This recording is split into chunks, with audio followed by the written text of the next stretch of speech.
Call this meeting to order at 6:01. We've got a camera this time, which is a little bit different. Let's just go around the table and do some quick introductions. Todd, you want to start? Barbara Fitzpatrick, Virgins. Tracy Newton, Ferrisburg member at large. Eugene Stearns, Addison School Board. Michelle Kelly, Addison School Board. Jason Farron, Virgins Elementary. Steve Dale, consultant. George Gardner, Ferrisburg Elementary. Chris Cahart, Ferrisburg Central School. Christina Macklin, Ferrisburg resident. Ed Gomo, consultant. Steve Flint, Virgins Elementary School Board. Dave Tatlock, Ferrisburg community member. Lori Gutowski, Ferrisburg Central School. Joanne Canning, Superintendent of Schools in the Addison Northwest Supervisory Union. Lori Martin, administrative assistant. Joanne. And our public community member. You want to announce yourself? Thank you. Everyone have a chance to take a look at the minutes?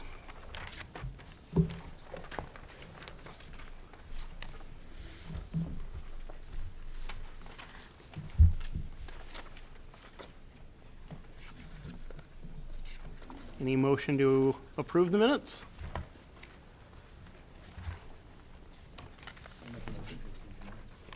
Okay, I hear a motion by Jason. Second on the minutes? Second. Thank you, Laurie. Any comment on the minutes? Any discussion? Hearing none, all in favor? Aye. All opposed? Okay, moving on. Just to Oh, clarify, was that That's 14? right, we had two different, all right, let's back this up. October 14th minutes. Do I have a motion to approve the October 14th minutes? Okay, Barb. Second on the October 14th minutes? Jason? Okay.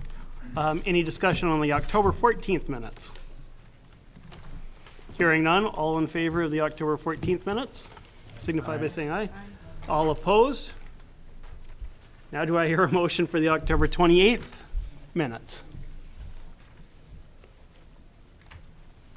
I will. Steve, okay. Second? Is that a second over here? All right. Any discussion on the October 28th minutes? Hearing none, all in favor, signify by saying aye. Aye. All opposed? All right, now we're moving on. I'm going to turn things over to Steve Dale. Great, thanks. Evening, everyone. Welcome back after having a meeting not too many days ago. We're going to start off with a discussion about that, but I thought I'd just quickly go through the agenda for this evening. This is where we start having the real conversation about where we are and where we're going and what the task is ahead of us. So I'll go through how I was envisioning this agenda and then see if there's any suggestions before we jump in. Want to talk a little bit about the community forum last week and see if there were things that struck people. There were several things that I heard that I thought are things that we really need to pay attention to, but I'm interested to hear what your reactions were. There was a nice article in the Independent that summarized a lot of what got discussed. Secondly, I want to talk a little bit about communications in general. There was a committee that met, and we'll let them do a quick update for you. Then we want to begin the discussion of the financial analysis. There is there were some templates made available to us through the state, and Ed Gomo has had a chance to do a little bit of work with those, and we'll begin to look at some of the financial analysis. And then we want to start in on the articles. What we have is, I have a first draft, which is precisely that. You remember the last time we went through the articles high speed, identified which ones needed work. We did some of the technical stuff that was easy to do on items that really don't need a lot of attention. and tried to identify the areas that are really going to need work. And we'll try to tackle 3 or 4 of those tonight, and then we'll talk about exactly when and how to attack each of the other ones, because there are some that are going to be very consuming, and I want to kind of have people prepare. I also want to be clear, if there's work you'd like us to do in the intervening period, I want to talk a little bit about some of those items before the next meeting so we can come with materials for you. So most of the second half of the meeting will be spent largely on the actually starting to talk about the articles. And then finally, we need to just take stock of the schedule again. Our next meeting after this is scheduled for November 17th. The question is whether we're going to need another meeting either next week or the week of the 1st of December, because I think we have November 17th, December 8th. We probably will need another meeting. So the question is whether to try to do it next week to move some of this earlier so we can get going on things, or whether that's not going to work. I also want to suggest that you schedule another public forum for that week of December 14th. There was a tentative date, I think, of the 17th, but that was never formally decided on, so we need to deal with that.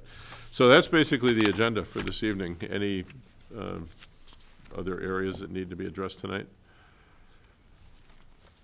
Okay, so let's jump in. In terms of the forum last week, what are things that some of you heard for the first, maybe not necessarily for the first time, but areas that you thought were highlighted by the conversation we had with the broader community? Tracy? One thing that did come as a surprise was the understanding that the small schools grant for Addison would remain in perpetuity as long as Addison stays open. So there was some understanding. I misunderstood. I thought the small schools grant was going to go away no matter what we did, whether we consolidated or not. And so therefore, we had to deal with the fact that we were going to be losing $80,000 a year.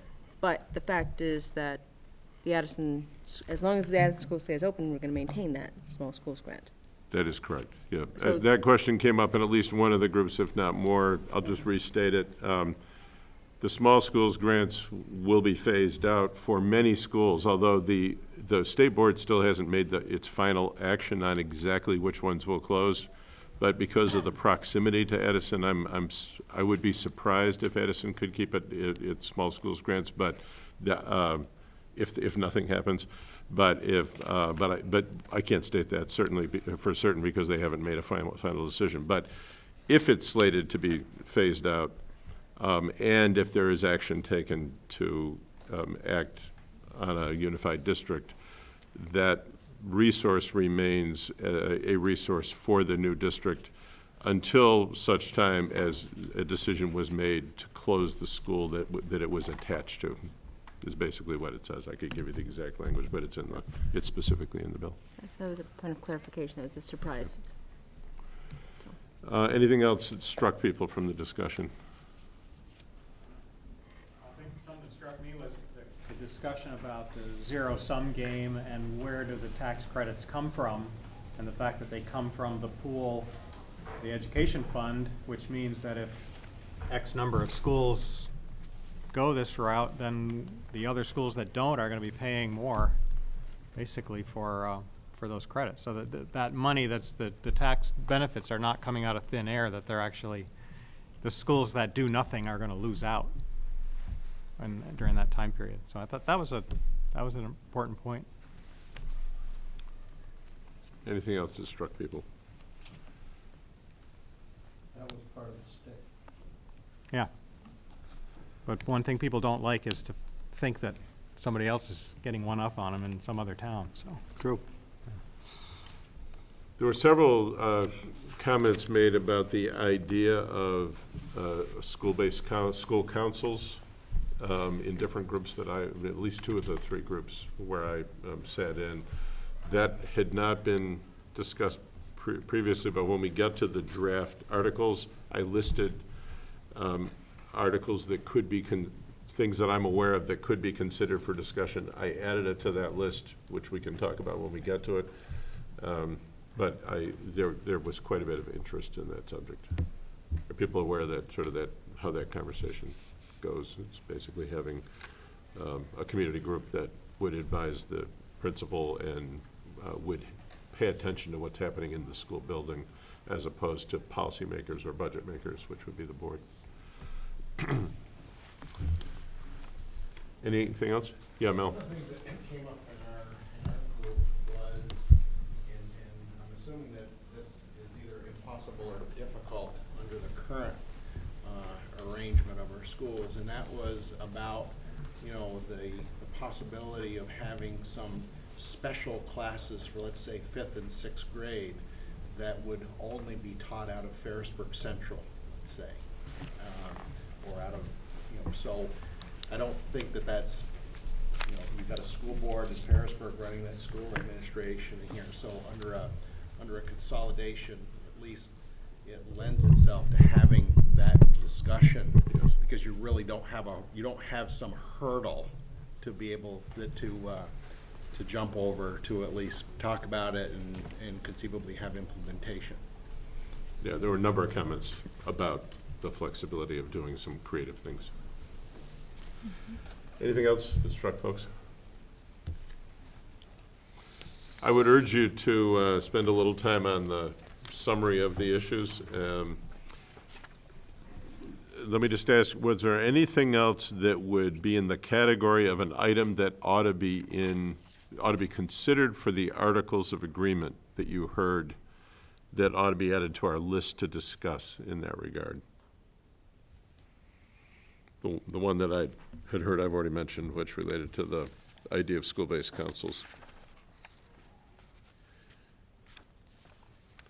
Would you expand on that?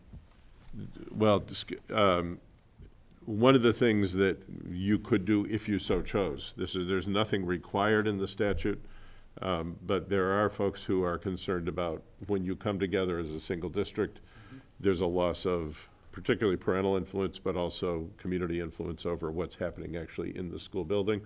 There are models around the country where there is a school-based counselor, a school council that advises the principal on what's happening within the school building, but without the power of, they're not policymakers and they're not budget makers. In other words, their role is different than the boards, but it's one of those things that could be put into Articles of Agreement, or you could be silent on it and it could be something that gets discussed later. There's nothing preventing that from being created later, but if it's an important issue, as it was to some of the people who were here last week, it's something you could discuss putting actually in the articles. So it's like an ear to the ground that could have a feed to the board? Could have a feed to the board and to the principal, but would not have the authority of the board. I think it's pretty clear that the board is, the governing board would be the governing board, right. But it makes sure that there is that local and or parental voice in terms of what's happening actually in the building and how things are going in the building. We can talk more about that when we get to whether it's something you want to do or not. Anything else that jumps out? Okay, why don't we move on, but I would suggest that you take the time to go through this, and we will keep coming back to this as we go forward. Why don't we move on to the financial conversation? I want to just make one brief comment and then turn it over to Joanne, first of all, to talk about some enrollment data that we now have, which I think will be very helpful to the discussion, and then have Ed share his work to date. One of the things that is, one of the goals of this bill was cost and sustainability. So it's both about the cost of the here and now, but it's also about looking out into the future, 3, 5, 10 years. Is our education program going to be sustainable? Are we going to be able to purchase what people want to purchase, provide the quality that we want to provide with the available dollars? And that was really one of the big drivers of the legislature. So when we collectively are doing analysis on the finances, I think we need to look at it from all those perspectives. We need to look at it as, is there something that could be done that might have short-term, more immediate savings? And there may be some of those areas, and we will be talking about what those are. There are some places in Vermont where there are obvious immediate savings. Secondly, though, we need to be, because you have so much that's consolidated already in terms of your SU, your high school, a larger elementary school, some of those shorter-term savings might be more elusive. However, the long-term sustainability of the system in terms of whether you're going to be able to buy what you want to for the kids in this district, if the numbers keep going down, that's a very important consideration. So it's just a pitch to think both about the immediate potential savings and whether you're putting yourself in a position to better manage declining enrollment, which will have obviously increased upward pressure on your tax rates. So maybe I'll stop there, and I can come back and explain more about what I'm talking about. But Joanne, why don't you go ahead? Sure. So predicting enrollment, I need to say, is an inexact science. We have kids moving in and out of our system all the time. But I use two variables in doing some level of prediction over the next 5 years. One are the number of graduating seniors based on our current numbers. And we contacted all of the town clerks and got the birth numbers. So I just did the math, and we were able to project out in the next 5 years. So you can see that we do anticipate having some declining enrollment. Steve, I don't know if you wanted to say a little bit about the previous articles and the prediction of enrollment in that previous report, but what it illustrates for me is the inexact science around predicting what enrollment is. I think it was back in 2005 where we predicted that Addison School would have 100 and... So it's always, it's helpful just to kind of have the benefit of looking at, of that 10-year period. So in 2005, the report, and you can all go back to that report and look at it, there were projections made on enrollment. And the enrollment for 2014-15, which was the last year school year, was 138 in Addison. The actual was 70. So it was about 50% off, or so. Or is that 100? No, I guess it's 50%. Ferrisburg, the projection was 173. The actual was 182. Virgins Elementary, the projection was 271. The actual was 254. So about whatever that is, 10% off. And the high school projection was 530. The actual was 498. So 6-7% off. So this is an imperfect science. There's a lot of stuff going on in our broader world that impacts enrollment statistics. It's just important to keep that in your head when you're looking at this. But I think what's fair to say is that if we continue to have declining enrollment, this conversation is even more critical in terms of what Steve was saying before in the sustainability of our programs. Question. This declining enrollment is not just specific to this school. The whole state is seeing this. Will there not be an adjustment in the funding process statewide? Two things. First of all, much of the state is experiencing this, but not all of the state. There are places in Vermont which have held their own, and there are some places that are growing. But many of our more rural counties are experiencing this kind of situation. Whether there is a fundamental change in the finance structure is anybody's guess. You've all followed this debate over the last few years. 2 years ago, they held several special forums to explore different ideas. At those forums, basically, most of the politicians said, we haven't seen a better system that would meet the Brigham test, and so on and so forth. There is a study that's been ordered this year that's being done by Picus. Yeah. And I haven't seen any results from that. I don't think it hasn't been released yet, but they're looking at the so-called adequacy type of formula, which they use in Massachusetts, where they basically do an analysis of what it costs to deliver an adequate education in Vermont, and then you could choose, if you so chose, to spend more. But, and basically what the state would commit to is providing everybody with enough money for an adequate education, then you can choose to do more. We went to Massachusetts to have a conversation with them about how that all worked. And as is true with anything else, it works in some regards, it doesn't with others. In the place, we were talking with a superintendent from Lexington, which happens to be a very upscale town. They pay they raise 153% of adequacy. So guess what? They have incredible facilities. I don't think that would pass Brigham in Vermont. If you were all to choose to spend 153% of adequacy, it's going to be a problem. Anyway, they're doing that study because there was a lot of political pressure to do it, and that could result in a revisiting. I wouldn't bank on it.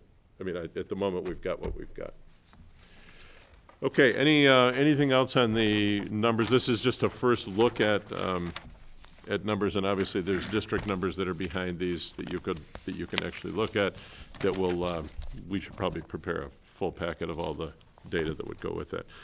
So with that as kind of a backdrop, when we're thinking about financial modeling, Ed, you want to share what you've got and what you've heard and what you're working from?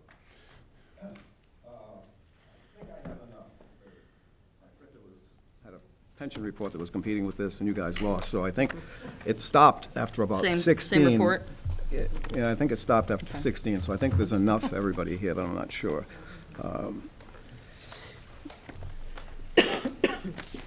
But what this is the template that the three groups, the Superintendent's Association, the Vermont School Boards, and VSBIT, were working with the consultant on in terms of trying to put together a uniform model that everybody could use so that things wouldn't look much different anywhere else in terms of the results of whatever the particular assumptions were in your own district. And so I got this on Friday. I ran some simulations on Sunday.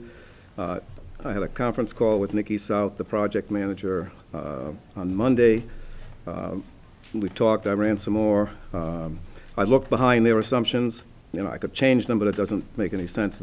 They have 4 assumptions in there that we can't change. And that's the whole harmless, equalized pupil percent change, the base education amount, the base homestead tax rate, and the excess threshold.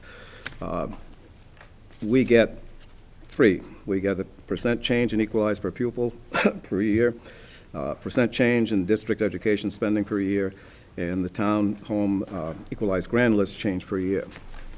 So what I did to look at those numbers was to take a 5-year what I'd call an annual incremental percentage change, the average of the incremental changes over the 5 years, and use that number for the 3 assumptions we have. The good thing is, when I change them all around, it doesn't make any difference in terms of the result. The status quo or the do-nothing model still is a little more expensive than taking the credits and going along with the program. So that's the good thing. If the numbers are a little bit off or they look a little bit off, you can't make this change in terms of saying that it's going to be less expensive to stay with what you have now rather than going. That's strictly a financial observation. That's nothing to do with the actual, the program itself. But I did one for each town, and go through the homestead rate, tax based on the homestead rate, and I took $200,000 for a home. I could put in 100, I could put in 150. Those numbers didn't make any difference in terms of the increments when the simulation runs out. So 200 seemed like a reasonable number in terms of looking at what a tax would be, and compared the do-nothing model with what happens if you take the 5-year aggressive model. And in almost all cases, there's a tax savings, not significant in some cases. There's a couple where I think there was a slight decrease in 1 or 2 years. But for the most part, the tax savings was there. And that's under B, and under C, the 5-year model for the supervisory union, this is the aggregate tax rate that comes out when you run all 5 towns together and all schools together, is shown down below, and that differs from the towns because the towns have the equalized grand list that's affecting their number.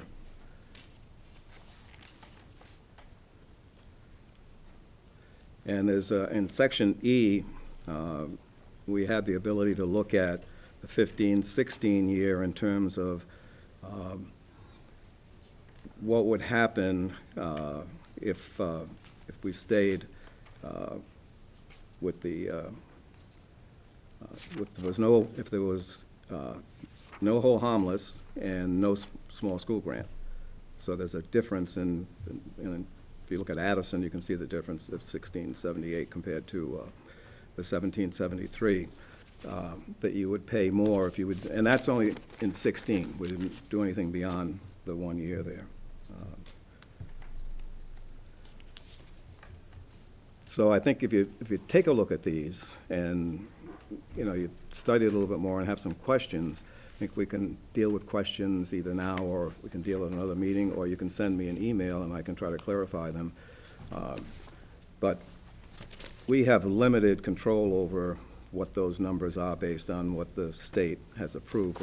And these were all, the model was run through AOE, and Brad James approved the format and approved the assumptions that the model is using as far as the state is. And these are all predicated on starting the accelerated 5-year program for 16-17. Ed, you said 16-17 or 18?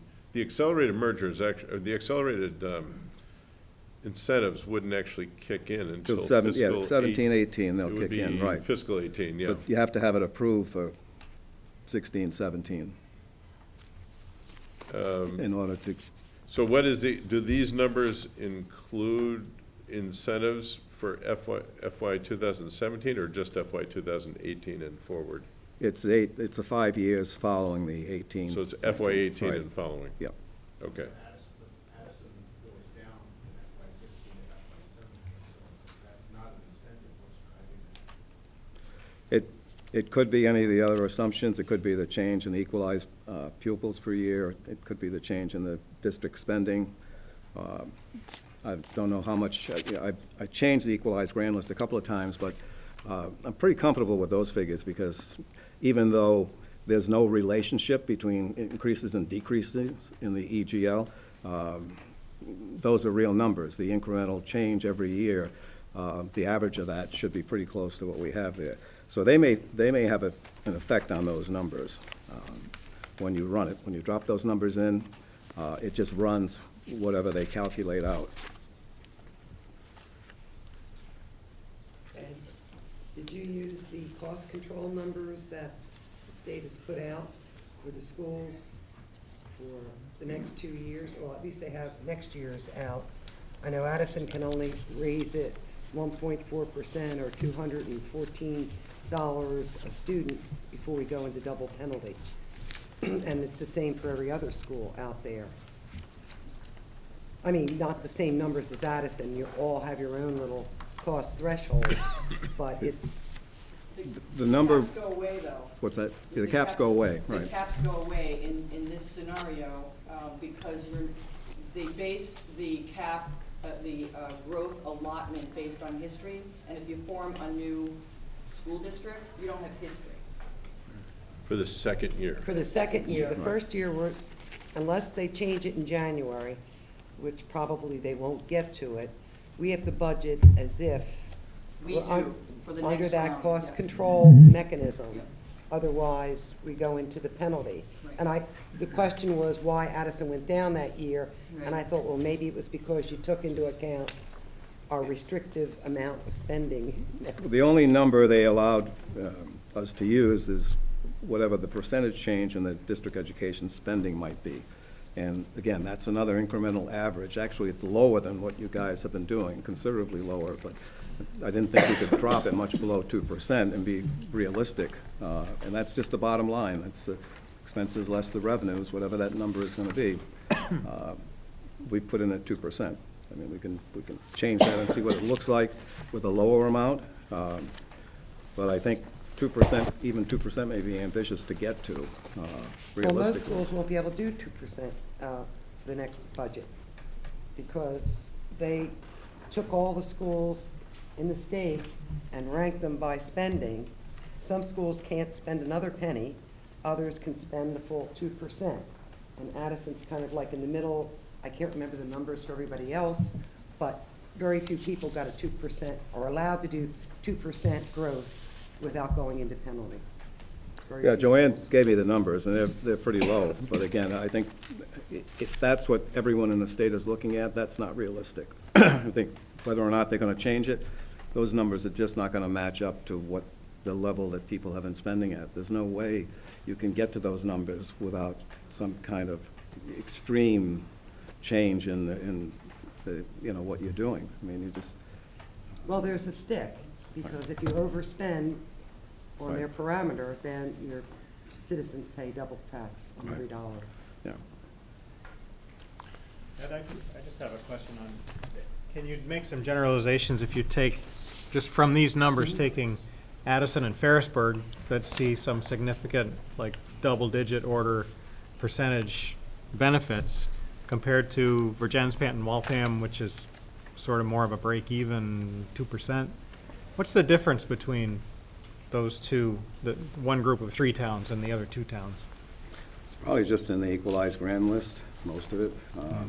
I was afraid you were going to say that, Uh, because then you lost me at that point, because it's all lost in the math somewhere. But I'm just wondering if there's some way to understand really what's going on in Addison and Ferrisburg that's different than what goes on in the towns that have the unified elementary school. Don't know. Yeah, Ferrisburg had a, In those 2 schools? Yeah. As opposed to Virginia's Unity, because the per pupil spending in at Virginia's Unity Elementary School is, I'm gonna use the word considerably, it's with a small c, considerably less than the per pupil spending at Addison and So the Ferrisburg. higher the per pupil spending, the more benefit you get from the Absolutely. unification. Right. Okay.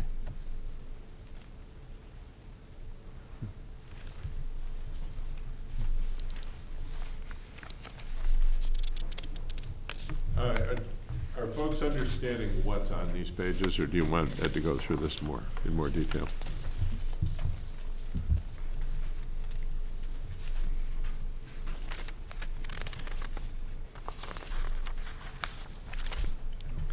I'm really puzzled about the EGL numbers, because because it looks like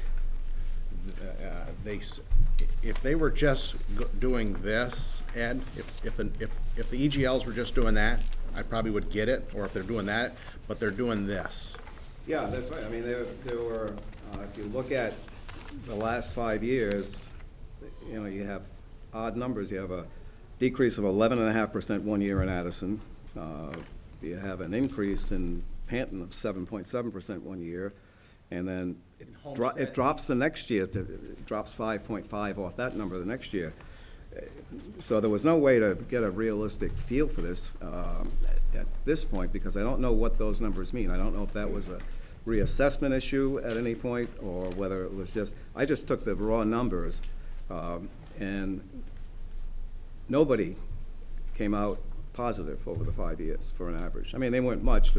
Addison was the biggest one. They had a minus 2.9 average incremental change every year, but that's not that's not what happened every year. They had some large changes, and then they had some other changes that were positive. They had 4.5% from 10 to 11. They had minus 11 from 11 to 12. I don't know what those numbers mean. I mean, I just took it right off the state property valuation site for all the different towns.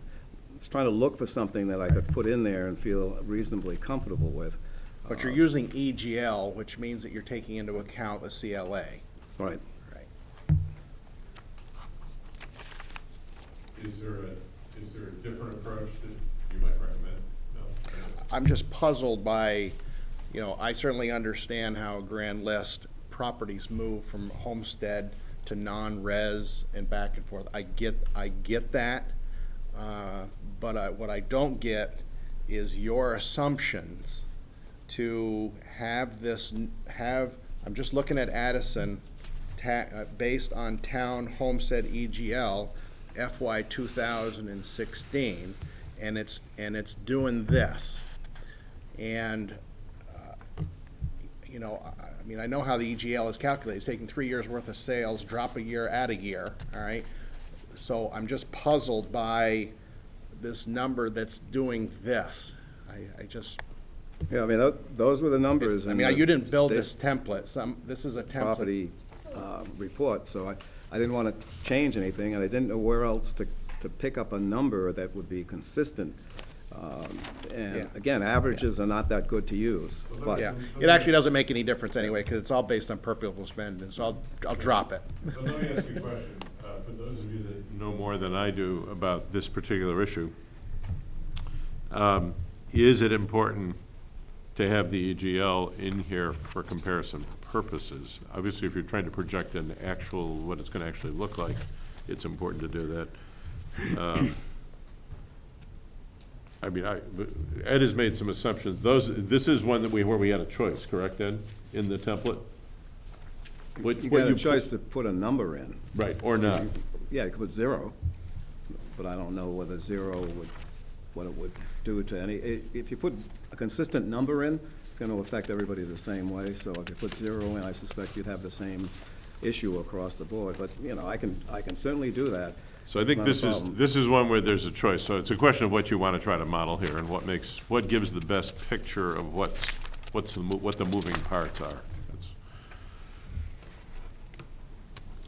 So that's one that we may want to come back to. Okay. The other two assumptions that you've got in here is the change in equalized pupils was -2%. And that was that a recommended number, or was that a random number, or was that, what was? They had it in their model, but I went ahead and did, again, the average annual incremental percentage change.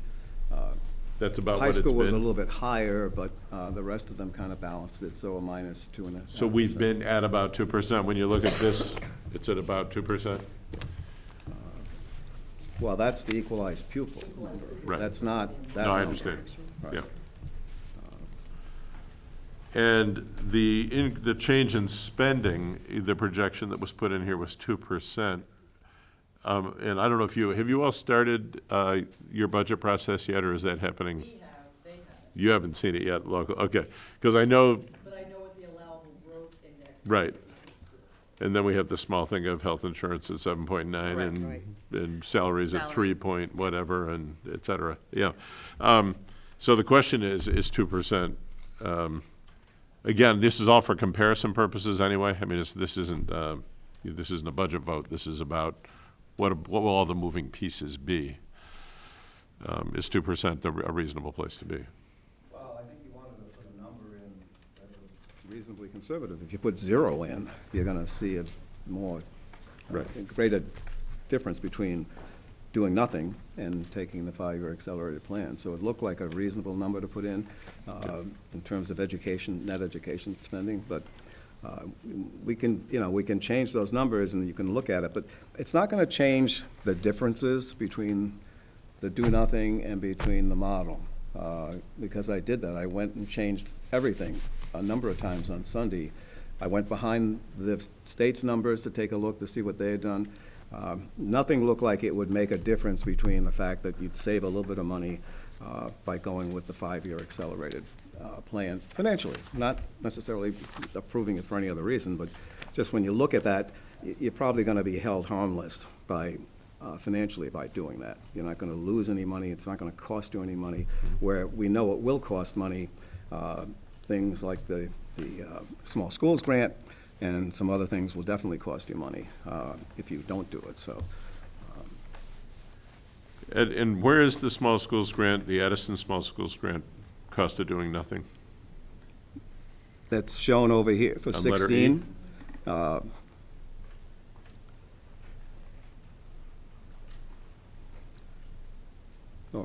Down the bottom on the right, E, Yes? that's the difference of 15, 16. If you looked at where they're at right now, and then where they would be if they didn't have the small schools grant. That 17, that 1.773 deals with FY16. Yes, yeah. The state gave us those numbers. Those weren't generated by myself. They wanted to give an illustration of what it would look like for the 1 year difference in there.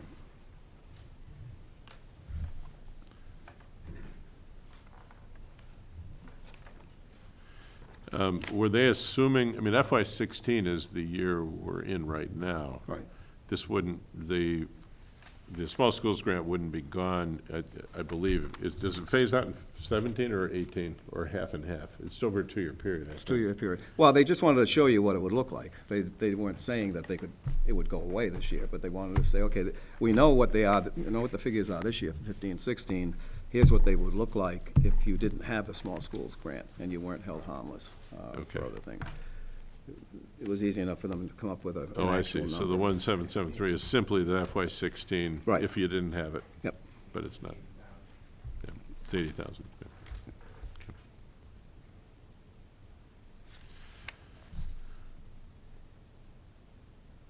But going across the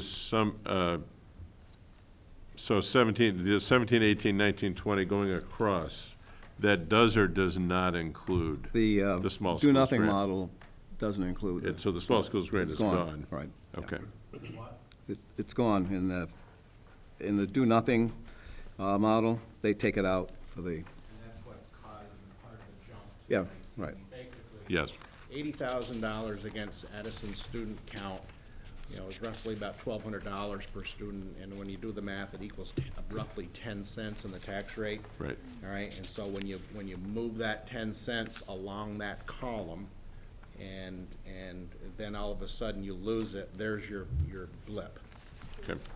A big part of the savings then also is the fact that Addison and Ferrisburg look like they're taking advantage of the hold harmless phantoms and small school grants, because Ferrisburg has some big differences too, and Virgins and Panton don't seem to have the same differences in their tax rates as we go through, and you compare the do-nothing to the 5-year. So, That whole conference is 2.5 cents. yeah. What I don't think it includes is, on the do-nothing, I don't think it includes that money that you would be penalized if you didn't take the accelerated program. I didn't read anywhere that it said that they had factored in a cost for not doing, for doing nothing by adding money, giving you a charge for it, so. So that is not in here as far as you know? I couldn't find it anywhere. I'm not saying it's not there. It's one of the questions I had for Nikki.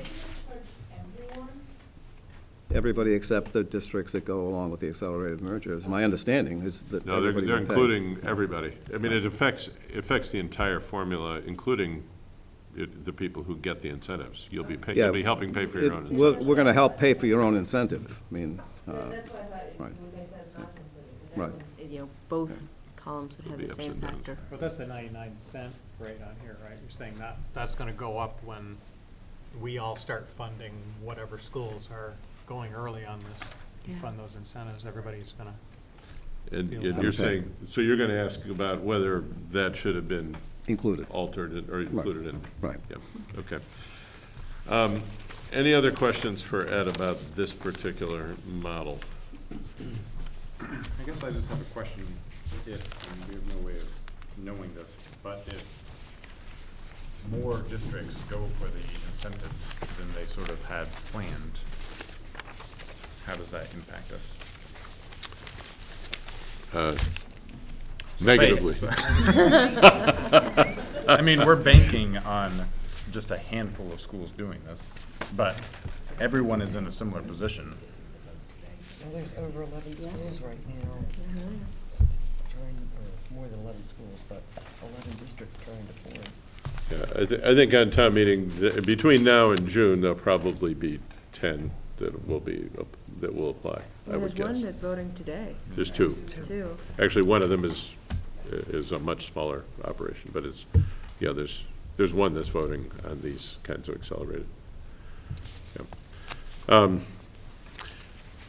Okay, any other questions for Ed? Then we need to talk about the question of what else we need to do relative to the financial modeling. I mean, I think the big question for me as somebody who's trying to help you get what you need is, what are the statements you can make about this document?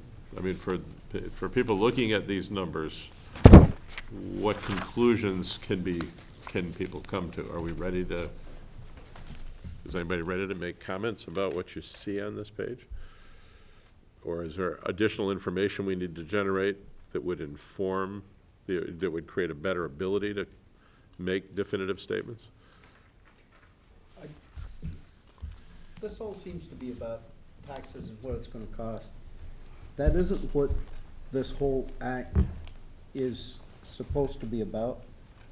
We're supposed to become more efficient because we're as a single entity instead of a group of entities. I don't think that anybody ever said that this was really gonna save a lot of money. There's a little bit of savings here and there, but overall, this isn't gonna save millions of dollars. Agreed? You'd get agreement from me. Well, you're the one that's been studying this. You probably You know, understand it better than anybody else. I mean, I've said it at the beginning of the meeting. There are places in this state where you could get substantial savings fairly quickly because it's absolute chaos. I mean, and there's not much being done together. I think I mentioned there are school districts where we're spending $30,000 a year on per student. There are places where you could get substantial savings by coming together in pretty radically different ways. This is probably not one, simply because you've already come together in so many ways.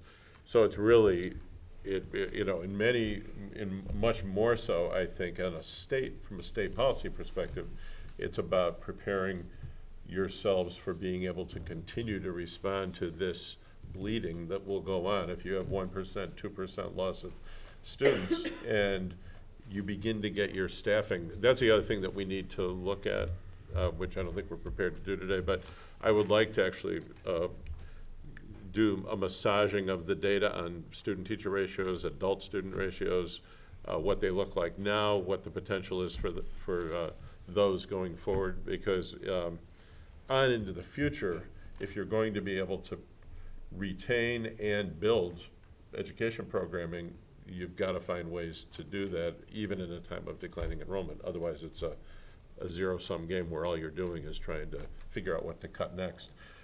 So you need the flexibility to be able to manage your resources in ways that positively affect education. Not necessarily in this district are you going to see we're going to save massive amounts across the board. But there was a lot of debate in the legislature about, is there going to be massive savings? Somebody threw out a figure of, I think, 25 million, 50 million. I don't know. Again, when you think about whatever we are, $1.2, $1.3 billion operation, 50 million, maybe you could find 50 million in certain endeavors. But when you think of all the school districts there are, that's a relatively small amount in each one, and they're all different. So I think your point is well taken, George. I mean, we don't want to overdo this, but we also want to make sure we understand the moving parts, and to be thinking about what's the impact of it going forward, because I know you guys have had some challenges with budget passages now, and so part of this conversation really should be about how does all this stuff play itself out? Here's my crystal ball. Go ahead. And I'm just gonna look at the Virgin's numbers, all right? And obviously, this was based on an assumption of a minus 2% drop in equalized pupils and a 2% increase in expenses, all right?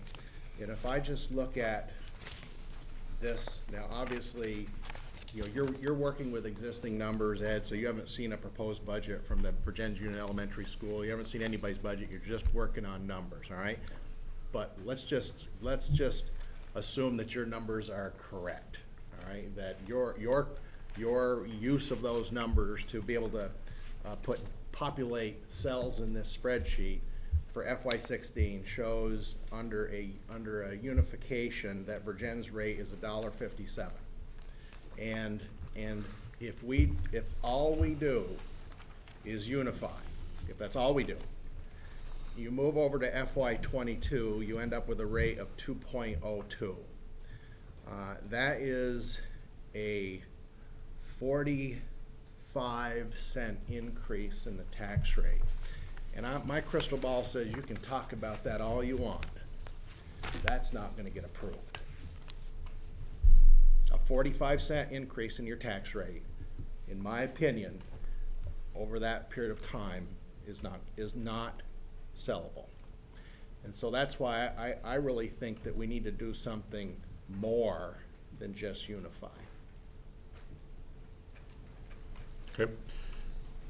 I mean, I think those are important kinds of statements to put on the table, because it is true that this isn't just a math, and that's what George basically said. This is not a mathematical thing of, okay, you look at it and say, oh, we're going to all save money. Good, let's do it. Let's have it done. This is a much deeper conversation than that. Go ahead, Ed. Well, you know, I think obviously that anybody that looked at that bill seriously knew that selling it on property tax relief was just disingenuous, that there was no way under the present conditions you're going to get property tax relief. And you're right. I mean, that's what it looks like. It looks a little better because if you stayed the same, it might be a little bit higher, but it's still a 40% or 45% increase over the 5-year period. And that's just not going to happen. And, you know, they put this thing out there, and the public thinks that there's going to be some kind of property tax relief, and there isn't going to be any. I mean, it's one of the worst pieces of legislation I've seen in 42 years, and I've been involved in a lot of legislation in terms of the way it rolled out without being able to seriously look at it out here like we're doing now before you have to jump into it and lose money. In other words, if you don't jump into it right away, you're going to lose money. You're going to lose 2 cents a year or whatever it is. But it's all you have, unfortunately, and if they don't decide to modify it or change it, you know, we need to make the best of it that we can, but I don't think you're right. You don't want to be telling the public that this is something you ought to buy into because you're only going to get 45% rather than 50% over the next 5 years. Okay. But, Yeah, go ahead, George. but if we don't buy into this, it's gonna cost us more. I mean, it isn't that this is gonna save us a lot, but it's gonna cost us more if we don't do this. We aren't gonna get those incentives. The incentives may not do more than balance out the tax increase that everybody's gonna suffer, but at least it will help to mitigate that for a period of time. By consolidating, we're going to be a faster, more efficient organization. As some of the points that you've made, you're gonna have one budget to deal with and one audit. I mean, there's some efficiencies here, and if we don't do it on our own, the state has already told us that they're gonna come around and tell us we're gonna do it, and then we don't have a chance to make any changes, any adjustments. It'll be a boilerplate that they drop in our hands, right? Could well be. Was there a comment over here? I'm sorry. I had two Yeah, questions. go ahead. Let's just say most of this doesn't mean much to me, and I'm your, and I'm the taxpayer who wants to know how this is gonna look in simplified terms, and I don't have all these numbers, and to put all these numbers in there is sort of a crapshoot because you don't really know. But can I make an assumption that, at least on the onset, even if we go with the incentives, that Virgin's, Panton, and Waltham are going to, at least initially, have a hit because of how we're going to be sort of equalizing all the pupils across. So no matter what the numbers, that's going to impact those 3 towns. And then I guess this is maybe where Mel is going. If I was to project this out for another 5 years past this, where the incentives have now disappeared completely, if I'm looking at just these years, it does look like eventually we sort of bob up at the end. But I'm getting the sense that the trend is not gonna continue like that. Once the incentives have dropped off, you know, the tax rate is gonna continue to go this way. We don't have anything making it buoyant. So if I take the next 5 years past this, the picture is not as clear as the first 5 years here. Are those are sort of I think two your assumptions that I have. statements are all pretty accurate, and I think it's important to have in mind what the conversation was, and then I think probably we should keep on moving, because there's obviously this is a bigger conversation than just these numbers. Yeah, I think the thing to remember about the model is that the do-nothing model doesn't really exist, because the do-nothing only means that it gets done 3 years from now. So there isn't the option of not combining, because we will be combined in 3 years.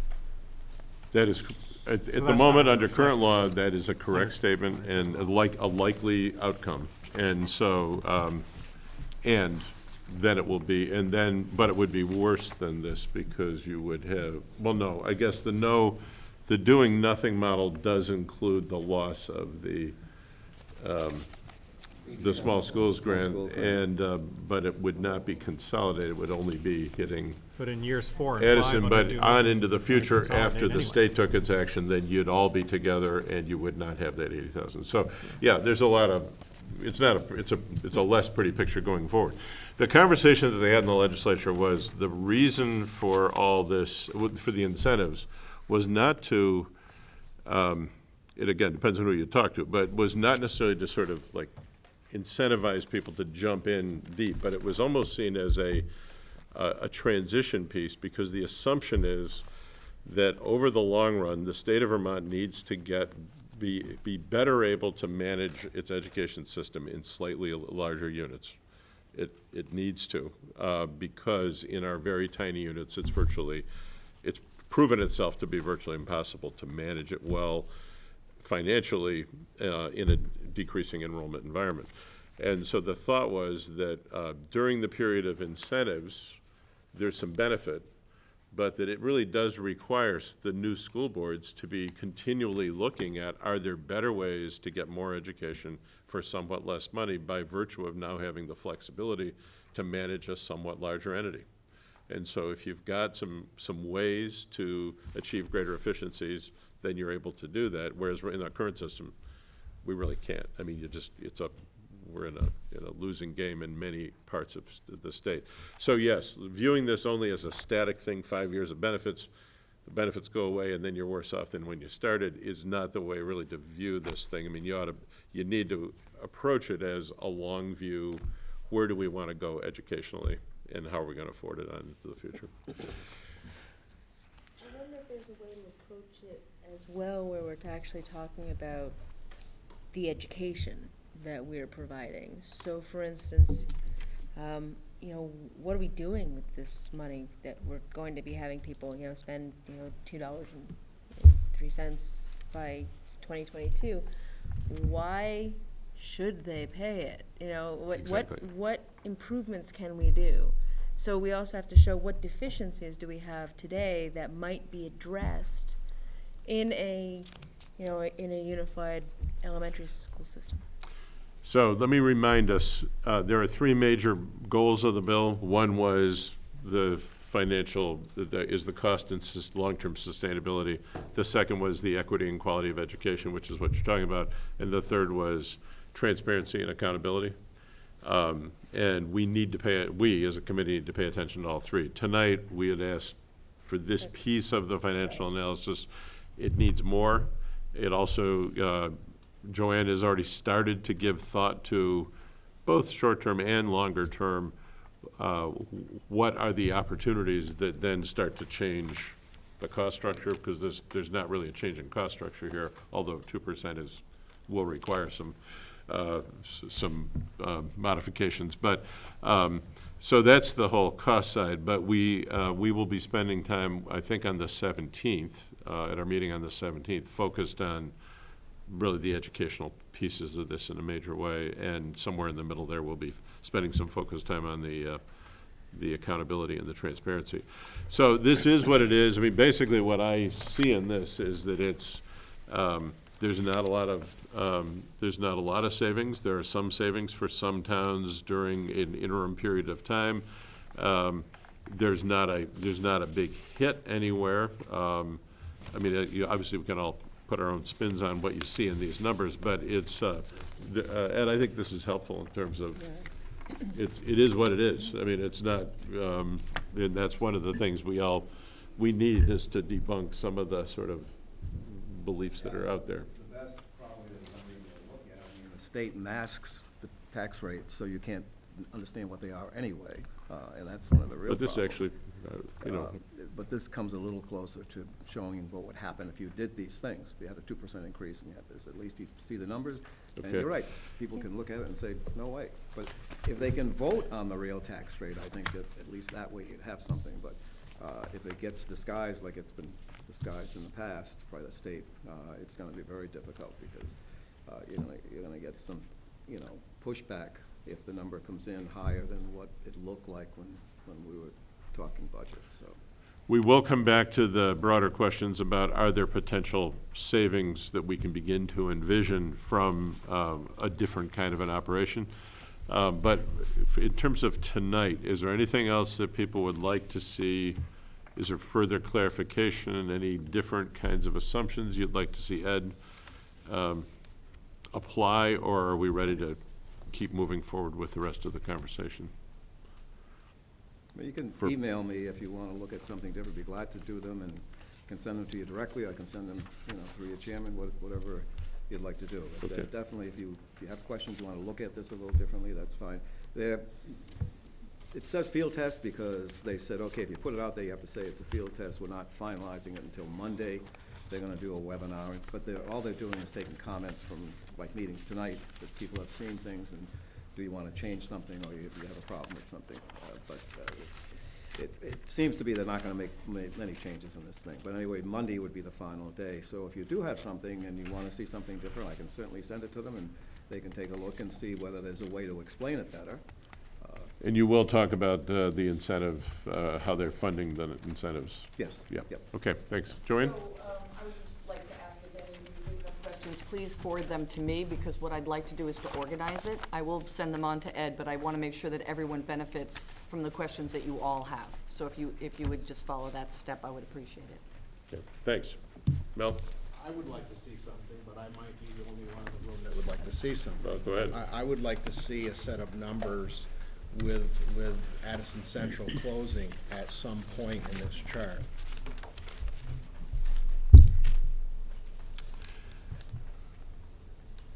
Is there any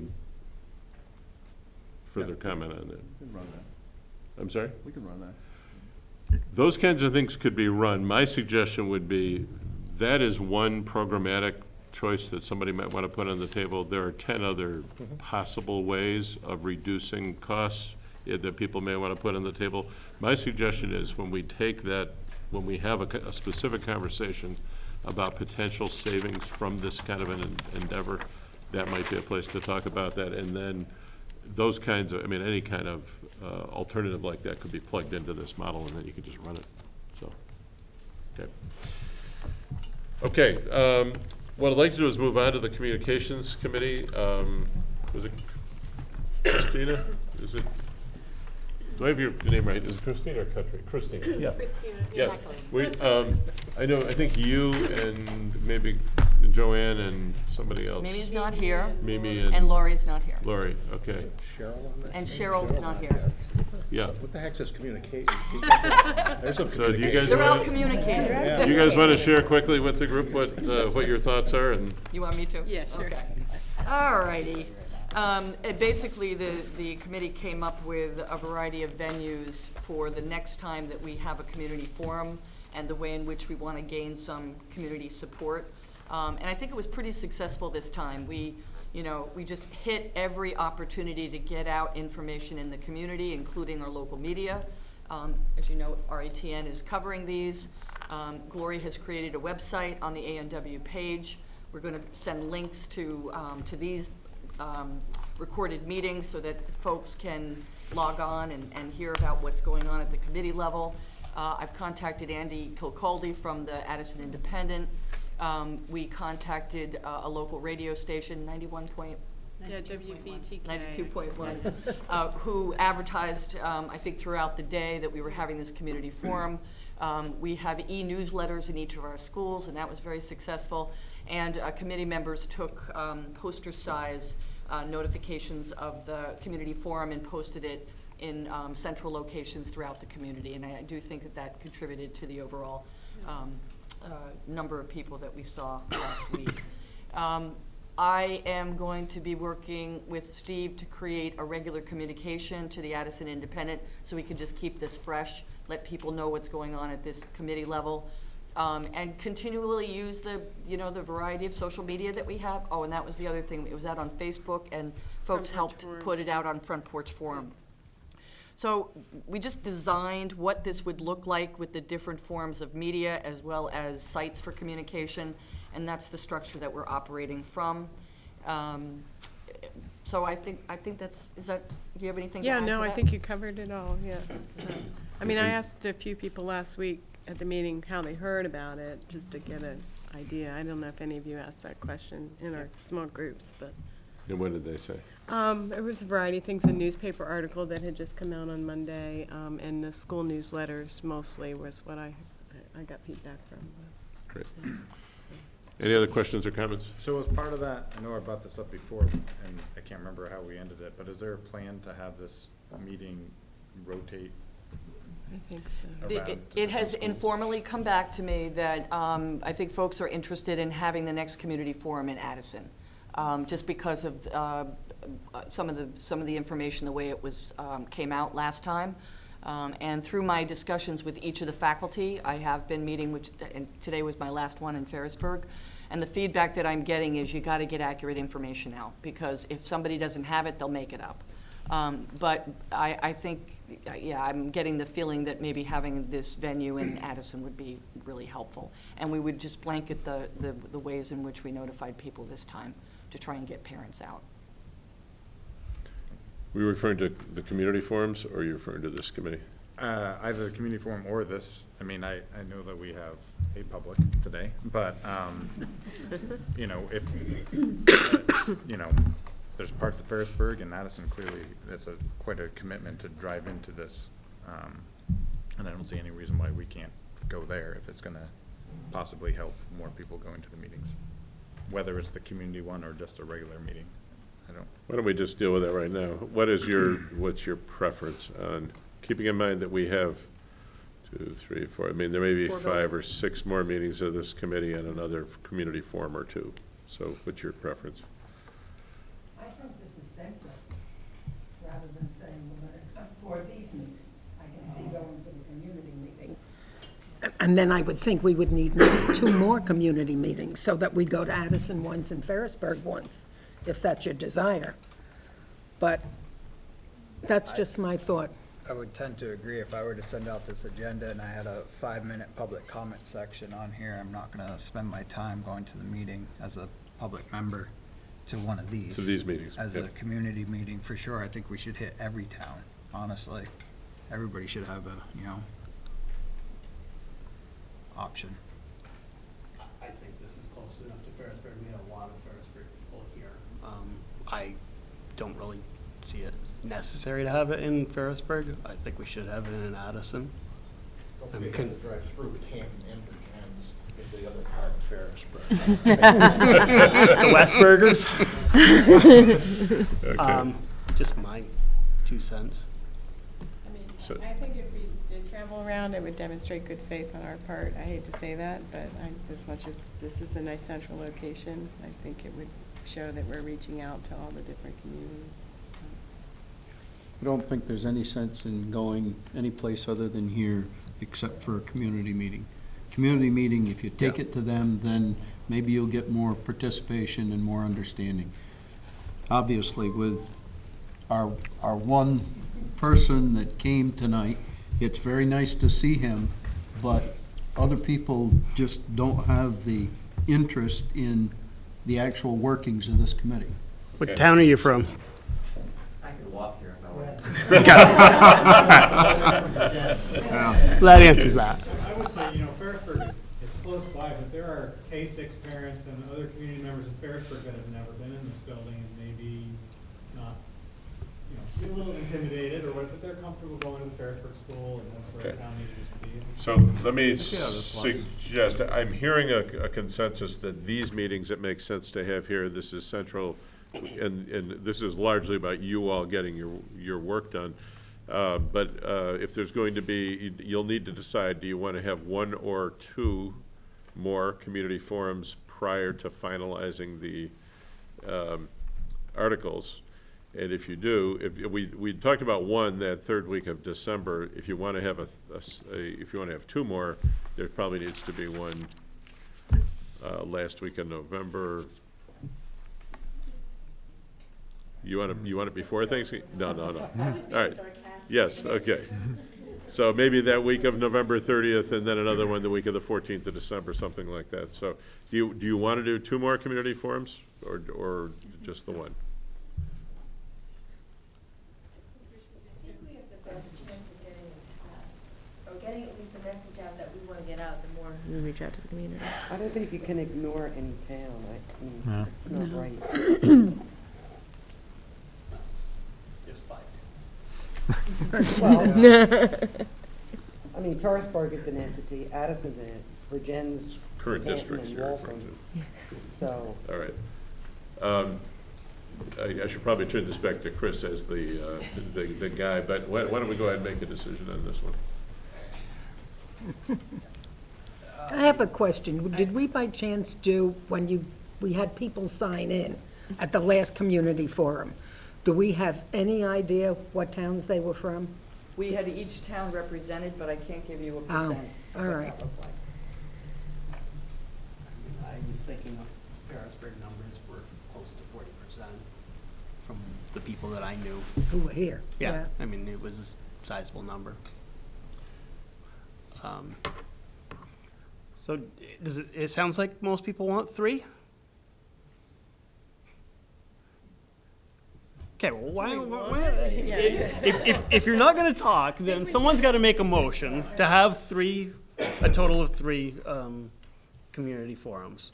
I'll make a motion that we have 2 more community 'Kay. forums, one in Addison and one in Ferrisburg. Okay, is second? Is there any discussion on this? Yes. Need a clarification. Michelle, are you a voting member? Did the Addison board identify you as a voting member? No, alternative for George. Alternative for George, so where are we, Your vote. Steve, with that? Is George here? George is not here. George isn't here. Oh, that, she wasn't named originally. She was not a named, We had a but number of she, PBs. but she is playing alternate for both Eugene and for George Lawrence. I guess it's all depends on how it was worded in but if. We did not make a motion for that to happen, did we? So if the board didn't if the board didn't vote it, then probably somebody else should make the motion. Then I withdraw my motion. David made it. Okay, David, seconded. Okay, now let's discuss it. What do you guys think? Any comments? I think it's perfect. I think it's reasonable to do one in Ferrisburg. Bergen Addison, so makes perfect sense. You can throw a baseball from here to Ferrisburg. I think we're trying to sell this thing in the Good. community. So we gotta get out there, see the people and sell it. I think Thank we you, might David. get younger parents in Ferrisburg. I mean, the parents that were there, I think they had high school students, or they're gonna have high school students coming maybe, so. Yeah, I have to think about that, but, okay. Okay, I think we should probably go ahead and take the vote. Yeah, I Steve, think real one of quick. the central themes that I keep hearing is this worry about losing that local community piece. And Mhm. I think if we don't push ourselves into those local communities, we're kind of poking a bear we don't need to poke. Any other discussion before I call the vote? Okay, all those in favor of having 2 more community forums, 1 in Addison and 1 in Ferrisburg, signify by saying aye. Aye. All opposed? Okay. Motion carries. Okay, so So, why don't we move on? let's come up with some dates towards Yeah, the end. Well, You I wanna just, go maybe over you them? guys could think about it, and then we'll get to set the dates at the end, but my suggestion would be one being just the week of December 1st, because we don't have a meeting scheduled that week, and one being the week of the 14th of December. We don't know this yet. They will have an ANW meeting on Wednesday, the 2nd of December, but other than that, the week is open. Is that a Wednesday? Is it? That's a Wednesday. Is it? Okay. No high school concerts? Well, that's the other thing I need to look into. I'm not quite Minor sure about the details. Okay. holiday shows yet. So I'll look into that too. So we'll set those dates before we get done, but Yeah. that's good to have settled. Okay, so the next thing we're going to do is move into the beginning of discussion of articles. And again, the timeframe doesn't allow us to do all the discussions in a nice, tidy, linear fashion where you'd sort of talk about it, the whole thing for 6 months and then start writing. We need to start getting some stuff down on paper and wrestle with the things that'll be difficult to wrestle with, all simultaneously, so that within a couple of months it can come together on a single document. So what you have in front of you is a draft that is, consider it very rough. In fact, you might want to write at the top of it, I should have put it on here, rough draft in today's date. And I'm going to walk you through it, and I'm going to suggest that we tackle 3 items tonight in the 40 minutes or so that we will have. But this will give you the previews of coming attractions, because we need to move into the others sooner than later.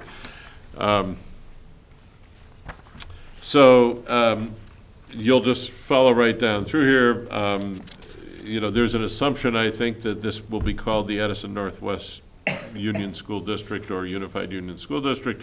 However, there's no particular reason that has to be the case. This group could decide on a different name decision. I was asked by these folks not to go there early on, because it's the kind of thing you could spend 2 meetings talking about. But I would suggest that people be giving that a little bit of thought, because we do have pretty uncreative names in many places in Vermont, and people forget whether they're west, east, or whatever. So anyway, think about that. So those 2 lines are basically about name. Article 2 is basically the statement that this is only, that this effort would only be about these 5 towns. This does not include, there's not a suggestion that we include other communities from other supervisory unions. And the primary reason why that is absolutely restricted at this point is because you've decided to at least explore the idea of the accelerated mergers, and of course, you all are members of Virginia's Union High School, and when you start introducing other communities that have other allegiances, they have their own other complicators. So Article 2 basically says, it's your towns. Article 3 says you'll offer pre-K to grade 12. Article 4, in the statute, by the way, these exactly come from the statute. These are the things you have to talk about. So Article 4 talks about any buildings or renovations necessary. This would say there are no new school buildings or renovations necessary to create a unified union district. This says you will operate existing school facilities in Virgins, Addison, and Ferrisburg. That's what this one says. Article 4. And by the way, what I did was, as we go through this, if there's anyone, I put in bold and italicized items that I know we have to talk about. If there's any of these things that I'm going through, breezing through, that you want to talk about, say it now, and we will add it to the list to be discussed. So that's Article 4.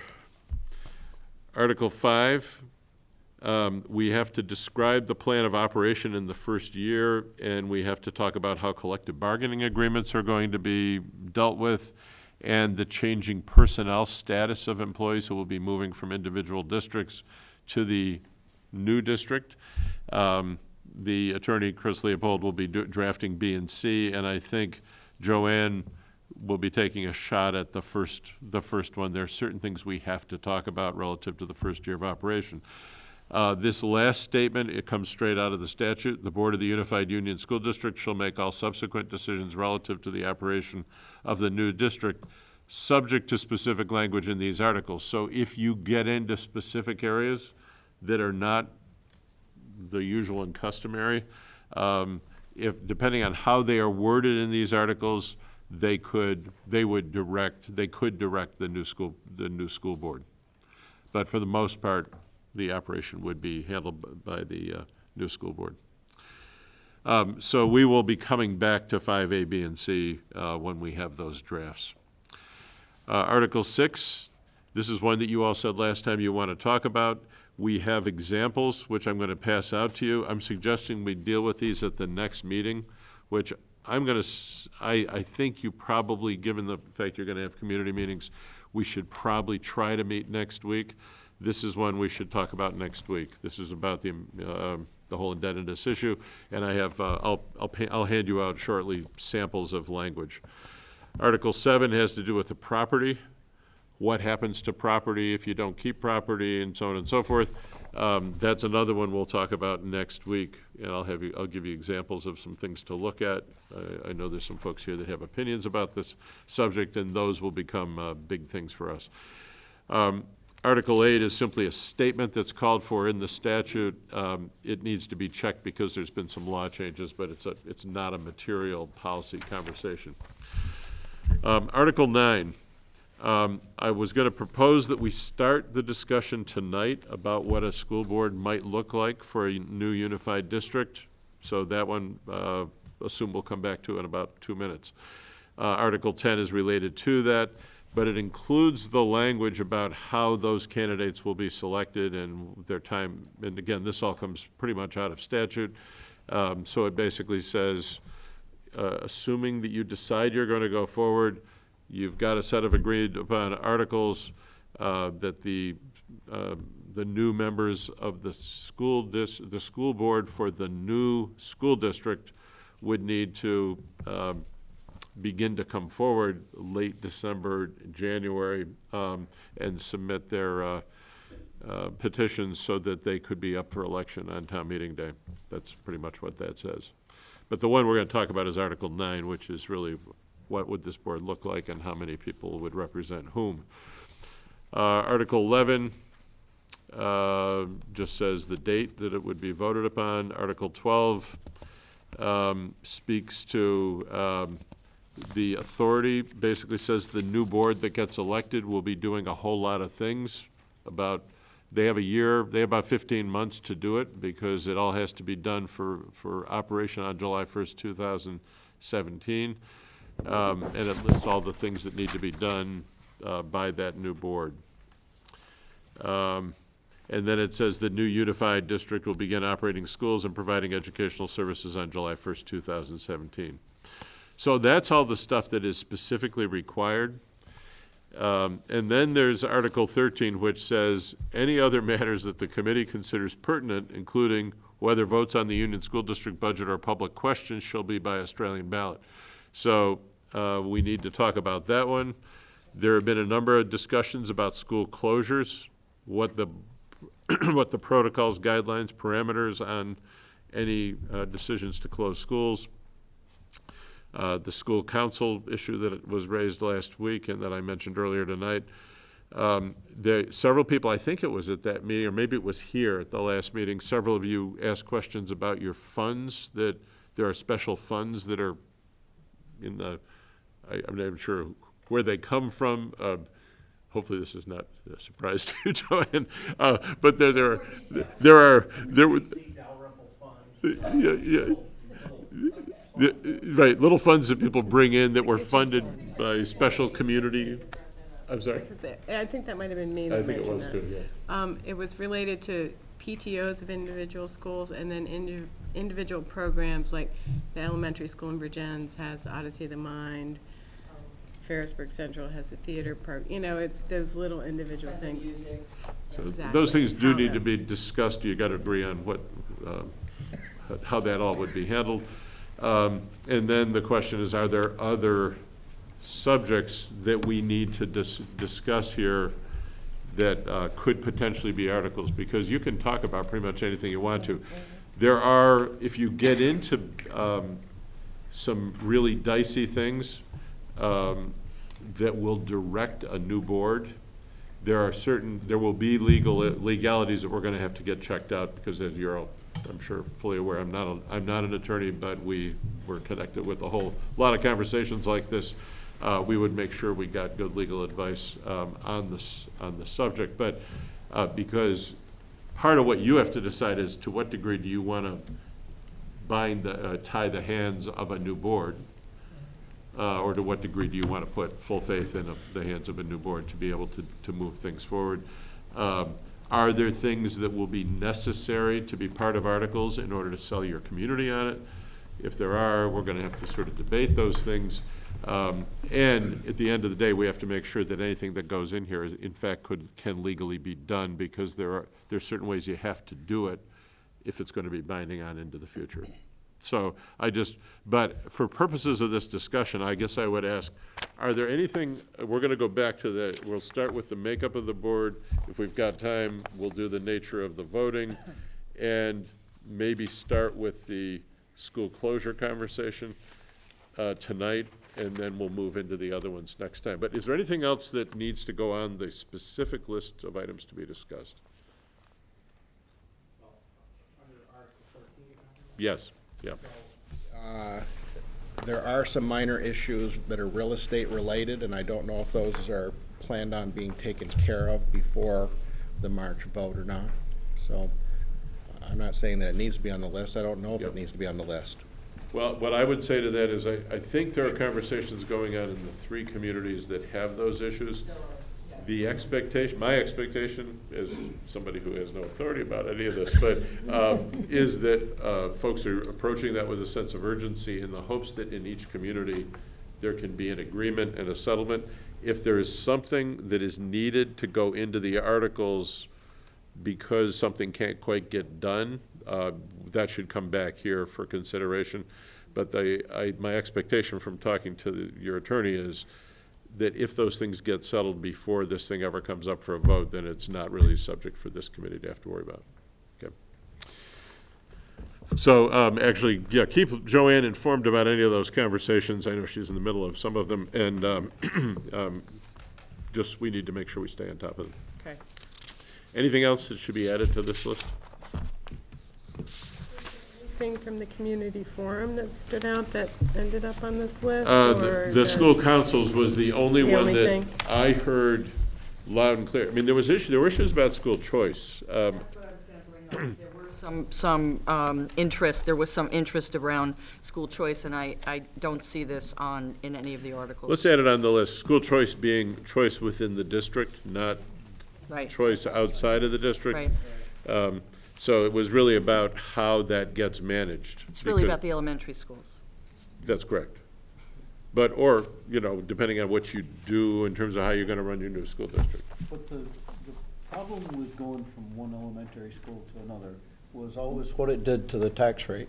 And because we're gonna be one single district, our taxes are based on all of the students, aren't they? That's correct. So it won't make any difference if everybody goes north or south or in between.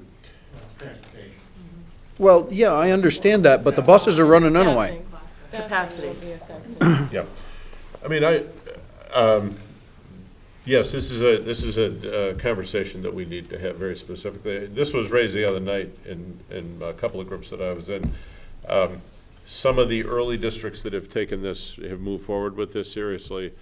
One of the biggest ways to think about managing your expenses and your quality of education over time in terms of equity is starting to think about all of your resources and all of your children and the best way to educate the most children with the right amount of dollars, So you're right. So the notion of choice is very different. I mean, right now you've got this sort of rigid law, the state law that says you can send this many and that many. You could decide we're going to handle that in a totally different way, or more likely, because you don't you probably won't have the time to get into all the details that you'd need to. More likely, your new board will be fashioning a set of policies about how to manage that over So that's time. my question, why would something like that need to go into the articles? It probably doesn't, unless you want to say something specific about it. And you'll see some examples that I'm going to give you where they actually do some of that discussion. The other thing that is required in the articles, and Joanne, this is really for you, that section 5, Article 5, where you're supposed to talk about the operation, the first year of operation, there may need to be something about what you're going to do in the first year, because the new board, by the time it gets elected and figures out who it is and how it's going to function, you're talking, well, no, the first year is actually not till July of 2017, so there would be plenty of time. They'll be operating concurrently, the new board and the existing boards. That's correct. So you're right, you may not need to do that, but you'll see that some committees have decided to weigh in. If you've got a vision for what you'd like to see happen, you could build some of that in, at least for the first year. So that would be my one hesitation, is that as soon as we put it into the agreement, it seems like that is something that we'd have to adhere to, and I'm concerned. Board's control if it's in the agreement, that's the. Under certain circumstances, that's correct. Right, and so that's where my concern is, that we would do that to the next board without having a vision of what we want to do, and I don't think we have the time to make those sorts of decisions. Well, let's look at the examples that you Yeah, discussed. well, I'm going to put it on here with a big question mark. It's clearly not one that you want to necessarily jump full on into because of the, especially because of the time you've got. But you'd find some of the stuff interesting that I'm going to share with you. Anything, there was one other one. One of these articles that I was reading actually puts into the articles a discussion about how budgets are going to be considered in the future. Like what kinds of meetings or what kind, in other words, what kind of community outreach will take place around budgets. It may be a level of some people may view it as micromanagement of a new board. For some of these folks, it was really important to make a statement up front. So you might want to think about it's sort of the community input piece in a new and expanded district. I'm not recommending any of these, by the way, but I do think it's important. This now is the opportunity to talk about them. Anything else people want to add to that list? All right, so why don't we go to one of the most, it's probably an easier way to start than some of the others. Let's go to the article about the makeup of a board. I'm not suggesting you decide this tonight, but I'm suggesting we start the discussion to the point where it would be nice to be able to have some guidance from you all on a general direction. And then Joanne and I could work with your attorney to make sure that we bring you 2 or 3 options for next time that would actually be legal options. But it's really, for starters, it was like, let's just think about what this looks like. So what the statute says is what's in your sheet there about it's got to meet the constitutional test of proportionality, 1 person, 1 vote. And what the statute says is that you have to have at least 12, I believe, and no more than 18 members of a board. And this is your census count for the 5 towns that are in the region. Can everybody see that over there? So Addison 1357, 2757, and Ferrisburg, Panton 670, Virgins 2584, and Waltham 478. And by the way, it also says 1 person for each town. So for starters, there has to be 1 person for each of these communities. For what it's worth, this is 2012 data. Yes, 2012. I knew it was off by 4 people. So. I did. It was. It's okay. It's all right. So I guess obviously the simplest thing to do is to simply do math and just say, what are the percentages? How big a board do we want? Do you want a bigger board, smaller board, in between? Do you want to work it from both directions? And then the question, of course, is once you decide a general direction, you got to make sure that it's close enough to the proportionality to pass the straight face test, because obviously there's a lot of people that are going to be looking at this. It does not require precision. You know what I mean? It's, you know, you don't have to. It doesn't have to be precise, but it's got to be connected. The way it was proposed the last time was 2, 4, 1, 4, 1, correct? And doesn't that meet the test? So tell me, so which was which? 2, 4, 4. 4, 4, 1. 1, 4, and 1. For a total of 12. For a total of 12. That was meets the last test, time. doesn't it? Yeah? 2000. In addition to the 5 that are each? No. No. That's Okay. it. That's it. No, the minimums you gotta, I'm just saying you have to have at least one from each, so Yeah. you've got them there. 2, 4, 1, 4, 1, 12-member board. It- Is this a short conversation? Yeah, why do we need to complicate it beyond that? Don't need to. Was there any sticking points from last time on that makeup? I wasn't around then, so. It was just questions of lack of local control. I mean, But there's no local control I in the know, first place. but try and tell some people that. I think if you look at Canton and Waltham, they're 1 out of 12 each, that seems like Right. not much, but that's the population and that's how it falls out, so. Like, we had the 1-year, 2-year, 3-year term spread too in the prior. Yes, you did. And that was So, all I mean, set. you don't have to do anything different, but it is the time to just take a minute to And you decide can that. build in specific articles to protect individual schools. Like, I can see how Addison could be concerned that they only have one vote and that their school could be closed. They have 2. They have 2. Yeah, sorry, okay. Waltham. But you can't close Sorry, the Steve. school until you Waltham. have it in the articles, how they will Right, close. right. We can build an article that says that, you know, you have to have unanimous. There are things you there's can one- do. That any one vote could be a veto of a closure of a school. But if this is a consolidation meeting, even talking about closing Addison, I find very difficult. If this purpose is to consolidate us.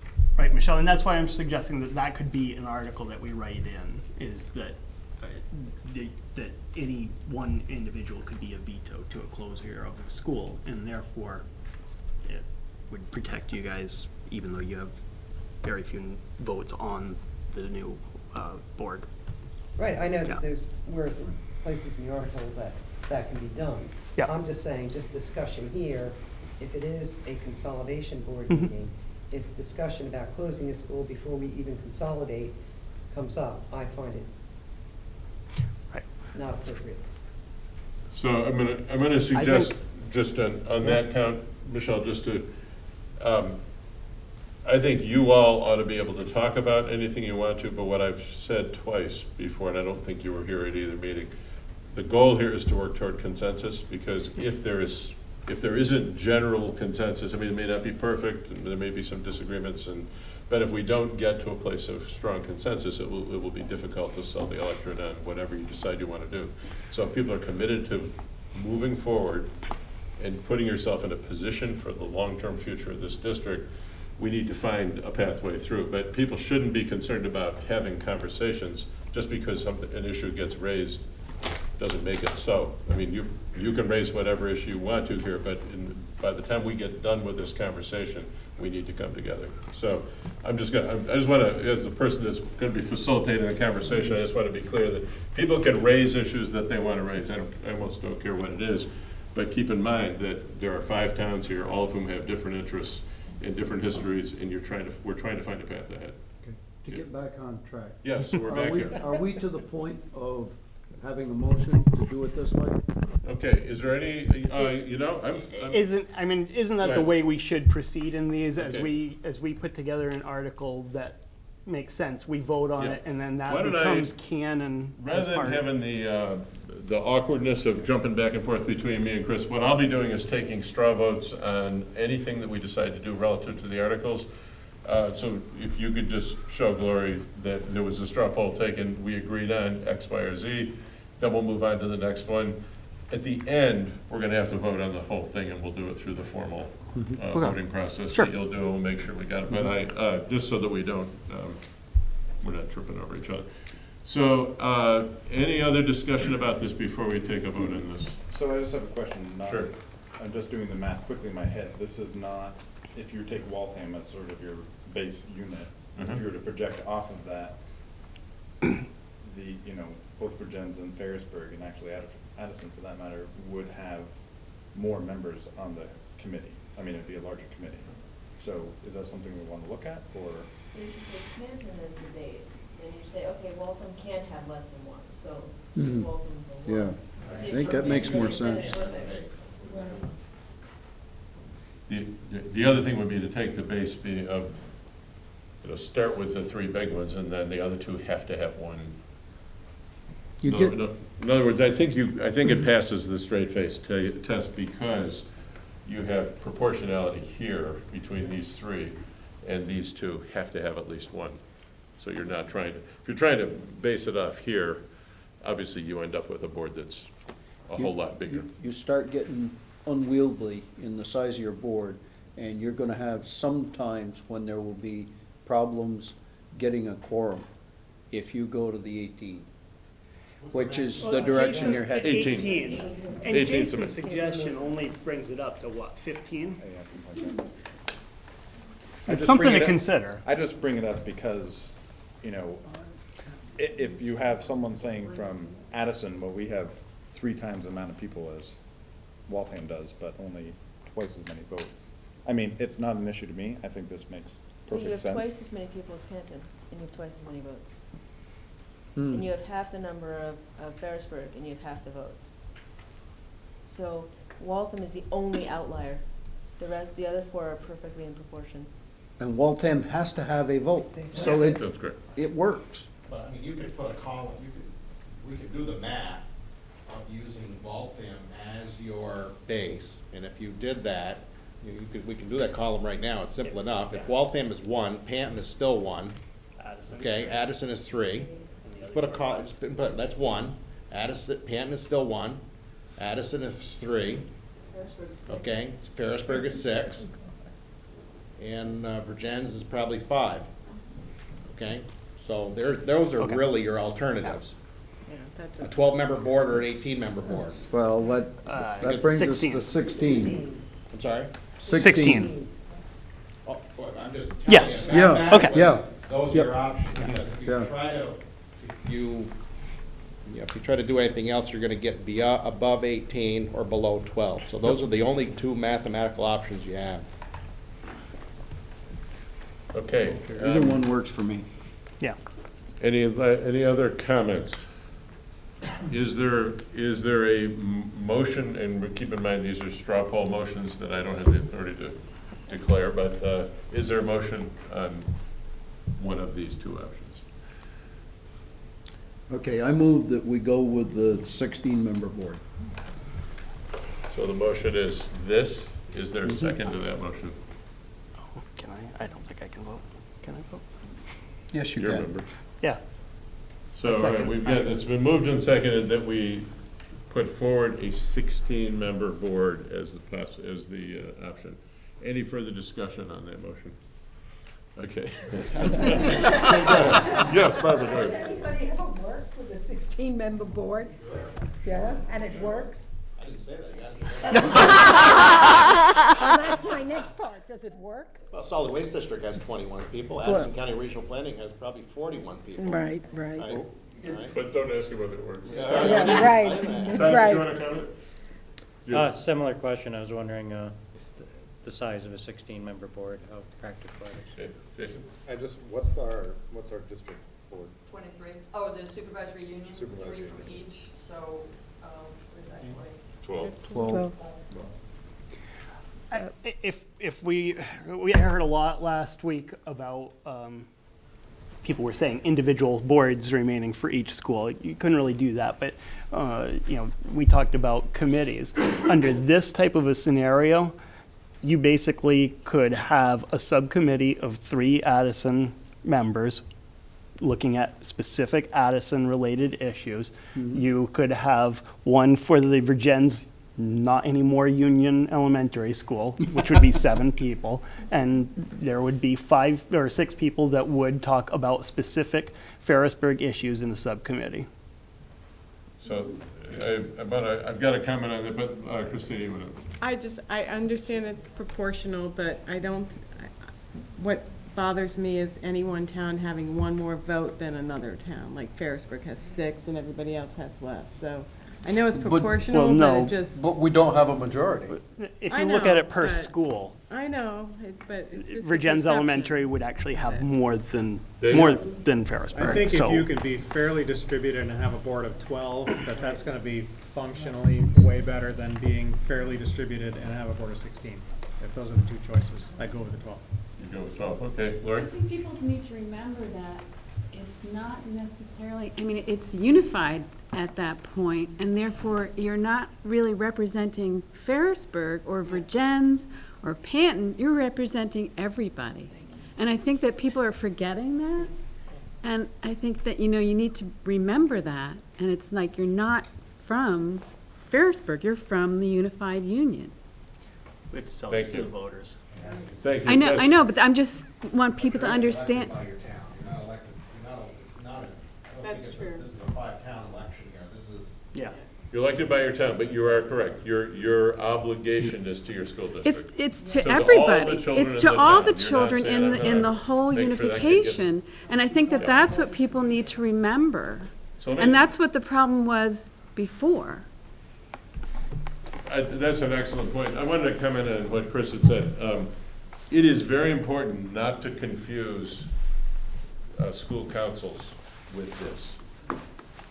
Board members have a legal obligation to the district, to all the children in the district, making sure that every child, regardless of where they live, gets an equal shake and a fair shake, and that the taxpayers of all the towns are well taken care of.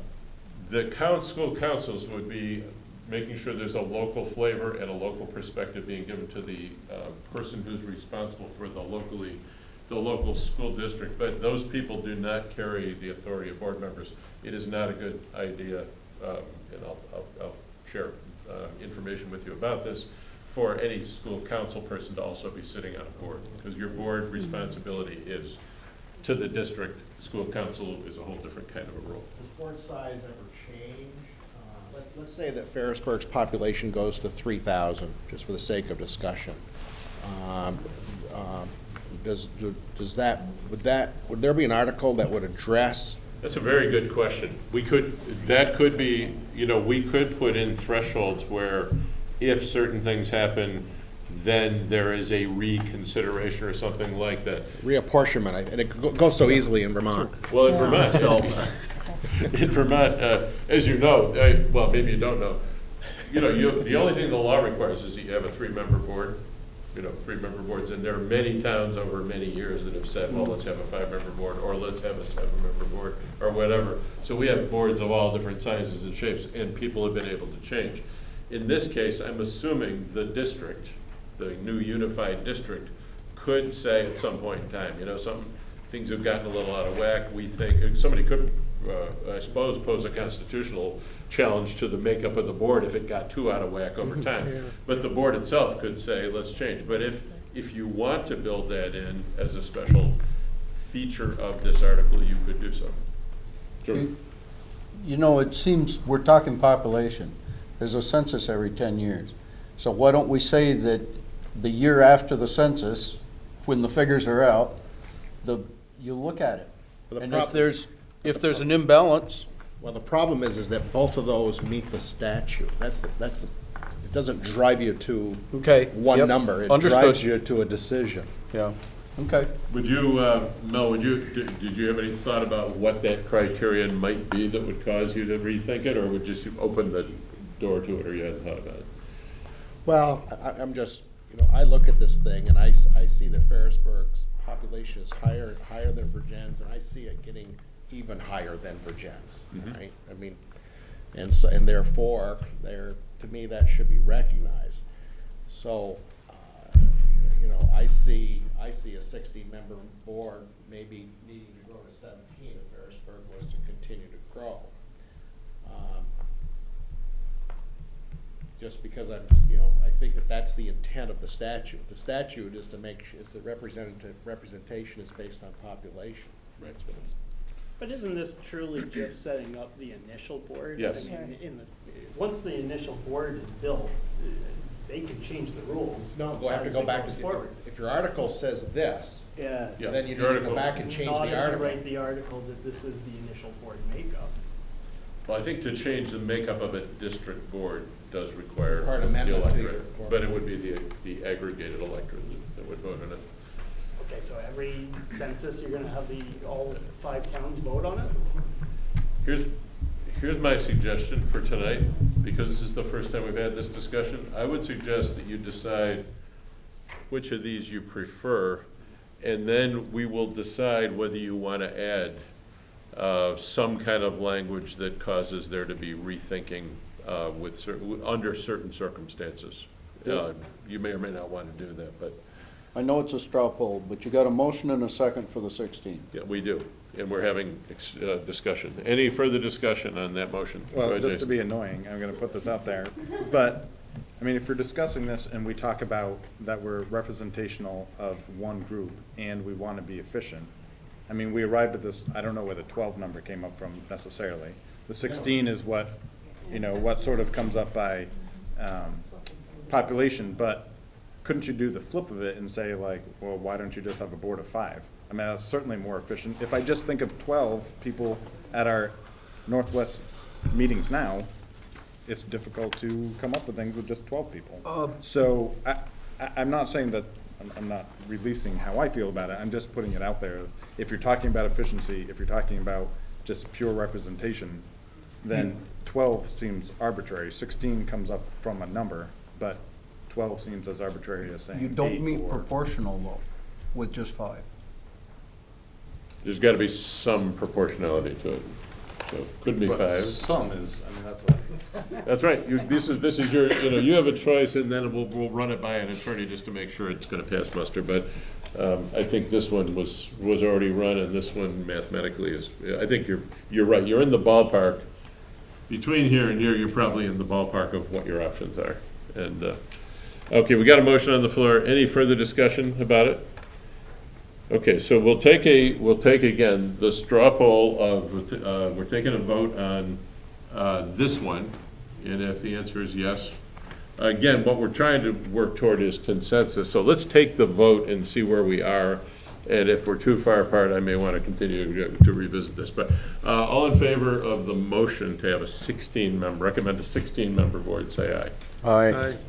Yeah, please raise your hand so that Lori can have. All right, so we've got 3 that say yes, and opposed to that motion? Okay, so that motion does not pass. Is there someone that wants to make a different motion? I make a motion that we go with the 12-member panel. We have a motion for 12. Is there a second? Okay, so Eugene is the second. Did you get that? Okay. We've had a lot of discussion. All in favor of proposing a 12-member board, say aye. Or no, raise your hand. And you got that? Opposed? Okay, it looks like there's agreement that if we can't do 16, we'll do 12. So, all right, so there's consensus on the 12. What I would like to do is just make a note, Gloria, if you will, that we will revisit the question of whether there should be some criterion, trigger point, or whatever that would cause a reconsideration of the makeup of the board. And we'll explore that with an attorney in terms of what language might make sense. Okay, so, hey, that's amazing. You guys are fast. I thought we might just start the discussion. We got one done. So we have about 7 minutes left. I'm not going to pick the one that would take us on into 9 o'clock. Can we talk about, nature of voting? Australia, we've got to decide, are you going to do votes through Australian ballot or not? Of course, this one may end up being an hour or two, but let's try it. For what? For money? For any ballot items that you were putting before the electorate, or budget votes.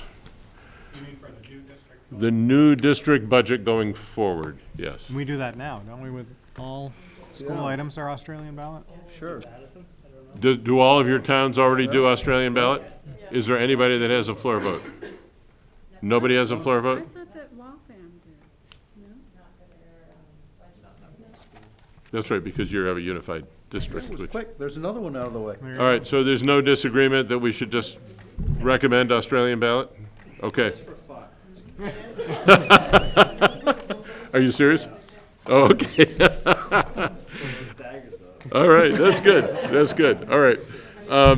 So I just like a little bit of advice on school councils before we adjourn tonight, because I can bring you some proposed language, descriptors of school councils, but I'm interested to know whether there's any interest in pursuing further discussing the concept. If there isn't, we won't take the time to do that.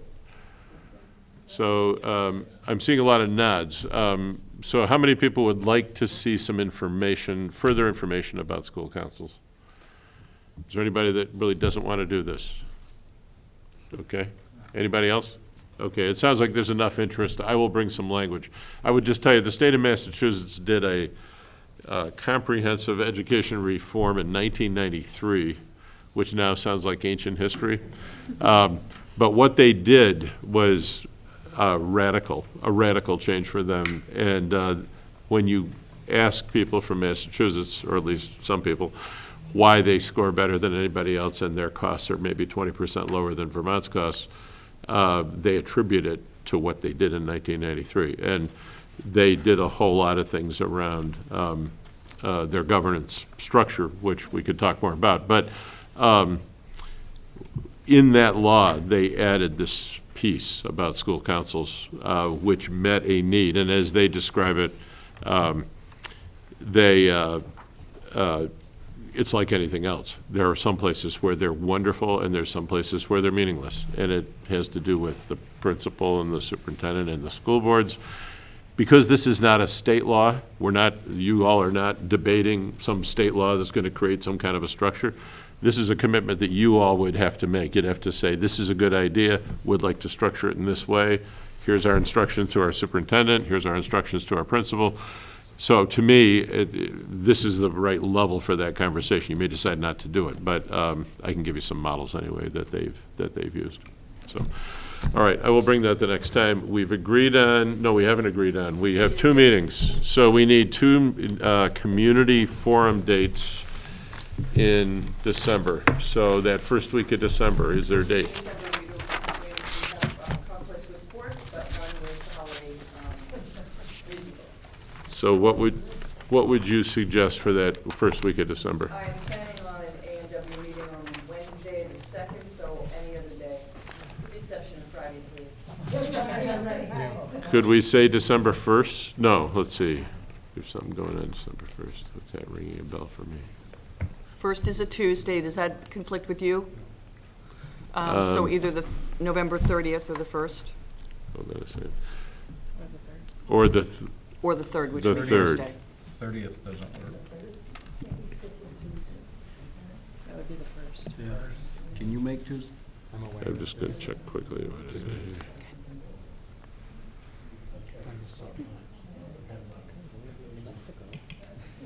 Just tell the council that they have to meet on another day. Yeah, you could Skype in. This is, hey, now, it isn't like this is something frivolous. This is important. Well,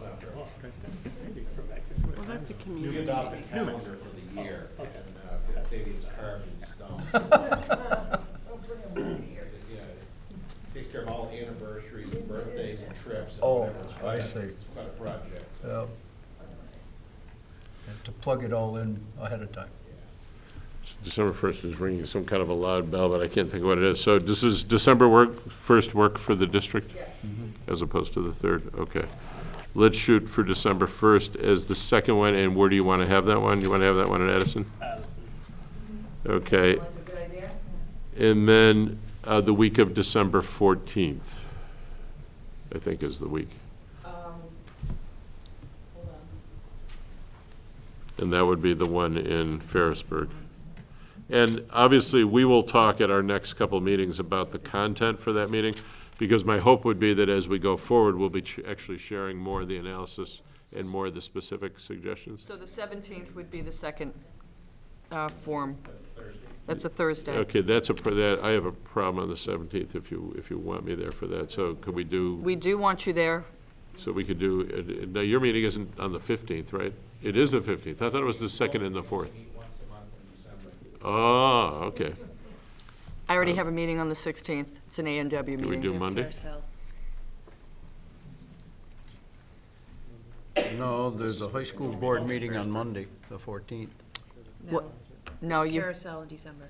You don't need to work Close. around May forums. We gotta get rid of those. We do. Okay. So your call. They're a no-go. 14th, 15th, you That's you for name the it. community meeting in This would be for the community meeting in Ferrisburg. So December 14th? You pick it. 14th sounds fine. So the 14th, that's Monday Yep. in Ferrisburg. Okay. And then the only other question I have for you is, because we've got a lot to do, and we just, we barely got into the articles tonight, I'm going to suggest that it would be a good idea to meet next week if possible, and we will try to get through a lot of the content. We won't do the kind of stuff we did tonight. We'll just start right off with the articles and work our way through the difficult stuff. The week after that, we'll be spending time on the educational benefits of this conversation, and Joanne's got stuff to share with us and from the state and so on and so forth. Can people do, what day next week? You want to do your now, that's the night you've got that conflict, right? So Wednesday the 11th? And I can't do Monday or Thursday. Those are board meeting nights. Can we do Wednesday the 11th? It might be late. That might be, I'm not gonna be I'm in going to be town in that day. Weston for most of the day, but I can probably make it back. But I'm the only one. this is your call, obviously. The 11th. The 11th? We'll try to do the 11th? Okay, we'll do the 11th. Wait, Glory, why are you saying the 11th? Oh, of November, I'm sorry, I'm in December. All right. For another committee meeting. Next week. Hold on. Yep. All right, so we will come prepared to actually plow into this stuff. So if you would, oh, boy, glad I didn't forget this. I'm going to hand you copies of the article. These are 3 sets of articles. And, I know you all are busy people and you don't want to be like lost in the paper, so I'll just point to you to a couple things. On the ones that are particularly on the list to be discussed, the ones about property, the ones about assets, the ones about school closures, any of that kind of stuff, I would suggest you take the time to go in and dig in them. And the 3 are one that's being voted on today in Elmore and Morrisville. Very different, by the way, very different circumstances. Elmore and Morrisville, totally different circumstance. But they've thought through a lot of these kinds of issues. I think they're helpful. That one's being voted on today. You'll be interested to see if their voters thought it was a good idea. And Essex and Westford and Essex Junction is in here today, also is in this pile as well. And they've had to deal with a lot of challenging issues across there. And then the third one is Chittenden East, which already voted, and they're already a single district effective July 1st. And they dealt with a lot of these same issues. And I think they've got some unique approaches. So it's worth taking a look at them and in advance. And hopefully you can figure out which is which. They're not labeled real well, but if you read the first paragraph, you will understand whether it's Chittenden Central, which involves Essex Junction, or if it's Chittenden East. This is the first one, right? This is Elmore. Chris, I'm going to turn it back to you because we do want to make sure we ask if there's any public to be heard. Any public comments?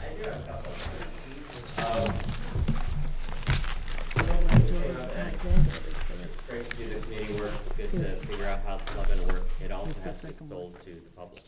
They have to vote on and agree to it. So I know George said earlier, this isn't all about money, but you need to tell the public what the money is. It's not gonna be a big money saver, but they also have to be able to be somehow assured it's not costing anything major either. So as you're talking about that, you need to take yourself out of the board, out of the committee, and think, okay, as the voter, what's gonna freak them out and make them say no? And how can you make them say yes? So money is gonna be a big item, even if this isn't gonna cost anything, it's gonna help. And Jason, with the specifics of the articles, same kind of thing. If there's something that's gonna freak out the voters, you don't wanna say, trust this new board that doesn't exist yet. So if there's some way to lock in certain things, to let them know, these are in the articles, it is gonna be what happens, the board will have to figure it out. If that grabs another group of voters and says, okay, we're calm now, like Addison closure, if there's something in there that's locked in saying, it can't just be pulled out from under you now 2 weeks later. That could help swing votes too. Chris, I just received a tweet from someone who is in the know in Essex Junction, and at this point, there are 999 votes for yes for the consolidation and 122 no's. Wow. I knew it was gonna. And from the town of Essex Junction? Or From the town of Essex Junction. Preliminary from Essex Junction only. 999 for, 122 no. They were eliminating a curriculum director, right? They were consolidating, yes, they were eliminating a curriculum director and a superintendent. So they have some significant savings to see. They were more concerned about Westford, though. They were thinking about Right, Westford's the wild card. And you'll notice in the articles, there's a lot of what-ifs for Westford. Could they go without Westford? Is that what I read? They can go without Westford, Yeah. yes. Yeah, they even said that Yep. Article 20. And then the state's gonna tell Westford they gotta join anyway, right? They could. Yep. Yes, Jeff, there are a you lot have of what-ifs. anything? Yep. All right. This meeting's adjourned. Thank you. We'll see you next Wednesday, the 11th.